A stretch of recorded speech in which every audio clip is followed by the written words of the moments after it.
할렐루야 할렐루야 할렐루야. 주님께서 여러분과 함께 루카가 전한 거룩한 복음입니다.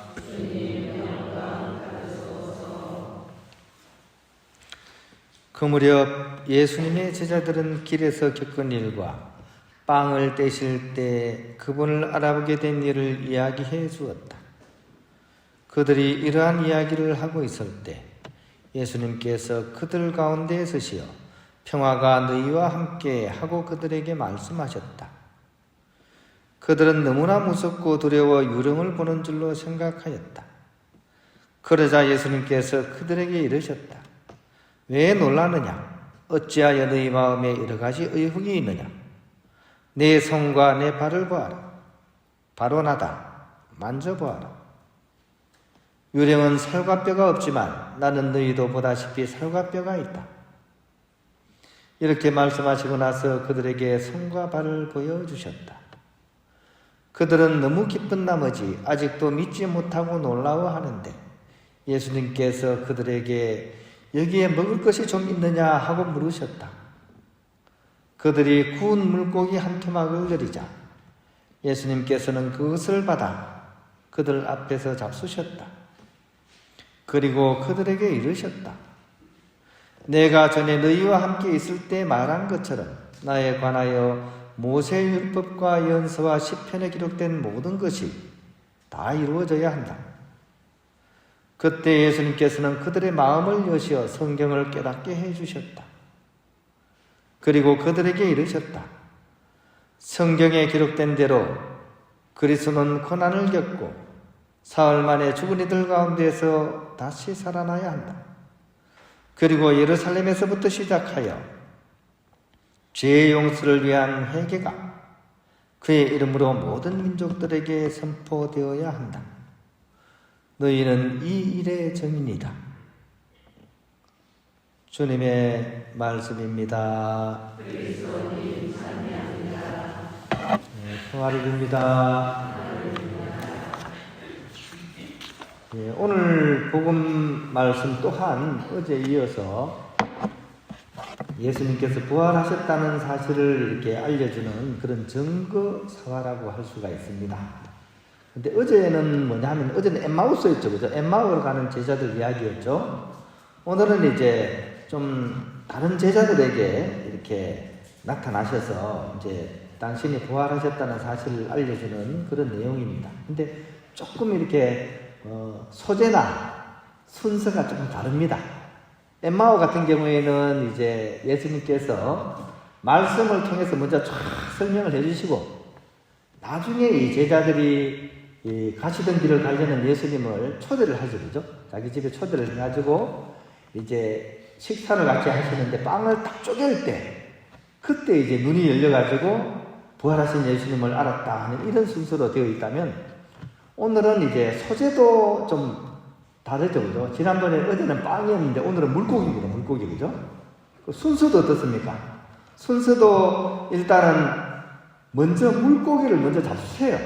물고기를 잡수시고 나서 그 다음에 말씀으로서 풀어주시는 그 과정을 통해서 제자들이 이제 눈이 열리게 되는 그런 내용입니다. 굉장히 좀 상반된 듯 하면서 또 다르게 또 사람들 취향에 따라서 나는 빵이 좋아. 이런 사람은 그 엠마우스 복음을 묵상하면 좋을 거고 나는 물고기가 좋아. 이런 분은 오늘 복음을 통해서 좀 힌트를 얻으면 좋을 것 같아요. 먼저 물고기를 잡수신다는 건 과연 어떤 의미일까 하면서 한번 생각을 해보았습니다. 물고기를 잡수신다. 물고기 좋아하십니까? 생선구이 좋아하시죠? 요즘 어디 가도 생선구이 많이 하더라고요. 이렇게 물고기를 예수님께서 탁 잡수시는 게 과연 어떤 의미일까? 첫 번째는 이제 예수님께서 유령이 아니라는 얘기죠. 유령 같으면 이걸 먹을 수가 없잖아. 근데 예수님께서 직접 물고기를 잡수신다는 얘기는 이분이 이제 온전히 부활하신 그냥 영혼으로서만 계신 분이 아니라 온전한 육체로 부활하신 예수님이심을 오늘 이 내용이 우리에게 알려주는 거죠. 그리고 또 한 가지는 물고기가 특별한 요리는 아니잖아요. 우리로 보면 그냥 주식이에요. 밥, 김치, 된장 이런 겁니다. 그죠? 이 시대 때 빵과 물고기는 일반적인 주식이에요. 평상시에 먹는 음식입니다. 특별할 때 먹는 그런 음식이 아니고. 그러니까 죽음을 이기시고 부활하신 예수님은 어쩌면 지극히 평범한 우리의 일상을 통해서 당신을 드러내시는 분이라는 사실을 우리가 캐치해낼 수 있어야 합니다. 다른 말로 평범한 일상을 통해서 부활한 삶을 체험하는 것이 가능하다는 그런 의미이지 않을까라고 우리가 해석을 할 수 있다는 거죠. 즉 먹고 마시고 일하고 말하고 웃고 슬퍼하는 그 모든 순간 안에서 우리는 부활의 삶, 참된 삶을 우리가 깨달을 수 있다는 그런 내용이기도 합니다. 이게 우리에게 있어서는 얼마나 중요한 일이겠습니까? 소수의 특별한 사람, 특별한 은사를 받은 사람만이 하나님을 체험하는 것이 아니라 우리가 마음의 문을 열고 주님을 향한 그런 믿음이 있다면 그 누구든 일상을 통해서 그 안에 감춰진 신비를 발견할 수 있다는 이야기입니다. 이게 우리에게 있어서는 굉장히 중요한 내용이죠. 일상이고 신비라는 얘기입니다. 신비가 따로 있는 것이 아니라 일상 가운데 신비가 깃들어져 있는 거죠. 또 하나는 오늘 예수님께서 마지막에 이제 선포하시는 내용입니다. 이 물고기를 통해 가지고 당신이 이제 부활하셨다는 사실을 알려주면서 맨 마지막에 파견하듯이 제자들에게 선포하는 내용이 뭡니까? 한번 읽어볼까요? 죄의 용서를 위한 회개가 그의 이름으로 모든 민족들에게 선포되어야 한다 하는 내용입니다. 죄의 용서죠. 죄의 용서. 이게 회개를 한 사람만 이게 가능합니다. 회개하지 않는 사람이 남을 용서한다는 것은 불가능합니다.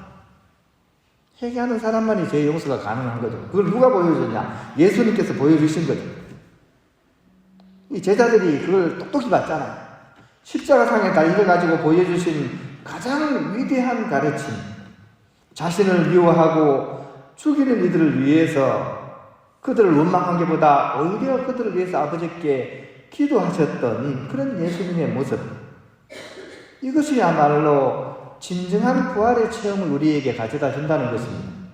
물론 우리가 예수님처럼 그렇게까지는 못할 수 있겠죠, 그죠? 하지만 최소한 이 모습을 보고서 모든 게 네 탓이요라고 할 수는 없는 겁니다. 그렇게 일관하는 그런 나 자신을 우리는 용서하시는 예수님을 통해서 성찰하고 반성해낼 수 있어야 됩니다. 그리고 용기를 내어서 미움보다는 용서의 길을 우리가 향할 수 있어야 된다는 거죠. 이것을 통해서 우리는 용서하신 그리고 부활하신 주님을 만날 수 있다는 것입니다. 오늘 상징물을 꼭 잘 기억하시기 바랍니다. 오늘의 상징물은 물고기입니다. 초대교회 때부터 이 물고기는 예수님의 상징이었습니다. 초대교회 때는 감히 예수님의 이름을 이래 내어놓을 수가 없었어요. 자칫하면 붙잡혀가니까. 그래서 초대교회 때 예수님을 상징하는 것으로서 물고기를 다 넣었습니다. 물고기를 그리려면 이거는 예수님의 상징, 익디스입니다. 그리스어로 익디스. 풀어서 쓰면 이에수스, 그리스두스 이렇게 쭉 이렇게 이어지는 건데 뜻은 하느님의 아들 독생자, 구원자 예수 그리스도 이런 뜻입니다. 그래서 우리가 가끔 보다 보면 성물빵에 물고기 그려져 있고 거기다가 익디스라고 그리스어로 적혀 있습니다. 이게 언어입니다, 언어. 이게 바로 예수님의 상징인 거죠. 그리고 우리가 물고기를 보면서 우리 또한 오늘 복음을 통해서 부활하신 예수님을 만날 수 있는 비결을 여러분들이 또 저도 한번 기억했으면 좋겠습니다. 오늘 복음은 일상으로의 초대, 용서로의 초대라고 할 수 있겠습니다. 우리는 일상 안에 감춰져 있는 신비를 통해서 또 미운 사람에 대한 원망보다는 용서를 통해서 우리는 부활하신 예수님을 만날 수 있는 그런 가능성을 발견할 수 있어야 할 것입니다.